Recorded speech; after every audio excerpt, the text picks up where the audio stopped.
எல்லாருக்கும் வணக்கம். இப்போ நீங்கள் பார்த்துட்ருக்கிறது வந்து டைக்கினில் சீலிங் கேசட். மாடல் நம்பர் என்னென்னு பார்த்தீங்கன்னா FXFQ63LUV1. இப்போ பார்த்தீங்கன்னா இந்த யூனிட் வந்து பிளிங்க் ஆகிட்டுருக்கு.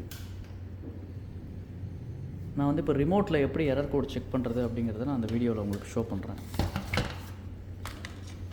ஆக்சுவலாக இதுதான் வந்து ரிமோட் கண்ட்ரோல். இப்போ நான் ரிசீவர் வந்து இதில் நான் ஆக்சுவலாக வந்து ஓப்பன் பண்ணி ஹேங் பண்ணியிருக்கேன். இப்படி பண்ணணும்லாம் அவசியம் இல்லை, நீங்கள் அப்படியே டேரெக்டாகவே ரிமோட்டில் செக் பண்ணலாம். இனிஷியலாக ரிமோட்டில் நீங்கள் என்ன பண்ணணுன்னா,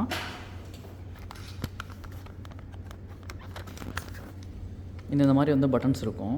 இது வந்து ரிசீவருக்கு நேராக எய்ம் பண்ணி டெஸ்ட் பட்டனை வந்து ஒரு முறை ப்ரெஸ் பண்ணணும். டெஸ்ட் பட்டனை ஒரு முறை ப்ரெஸ் பண்ணிங்கன்னா 00 அப்படின்னு வந்து உங்களுக்கு ஷோ ஆகும். அதுக்கப்புறம் என்ன பண்ணணும்னா மோட்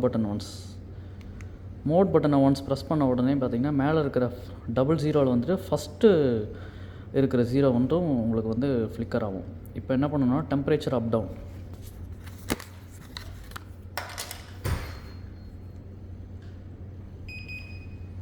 இந்த மாதிரி டெம்பரேச்சர் அப் டவுன் பண்ணிங்க அப்படின்னா வந்துட்டு 3 பீப்ஸ் வரும். 3 பீப்ஸ் இருந்துச்சுன்னா வந்து நார்மல். இப்போ நீங்கள் டபுள் பீப் வர்ற வரைக்கும் வெயிட் பண்ணணும். இப்போ இதில் பார்த்தீங்கன்னா டபுள் பீப் இருக்குது. அடுத்த கோடு எப்படி போகணுன்னா திரும்ப மோட், இதுலேயும் நீங்கள் 1 by 1 ஒரு கோடாக செலக்ட் பண்ணணும். இப்போ A0 எதுவும் இல்லை, A1 எதுவும் இல்லை, A2 எதுவும் இல்லை. இப்போ A3 பார்த்தீங்கன்னா லாங் பீப் வந்திருக்கு. ஸோ A3 தான் வந்து இதோட எரர்.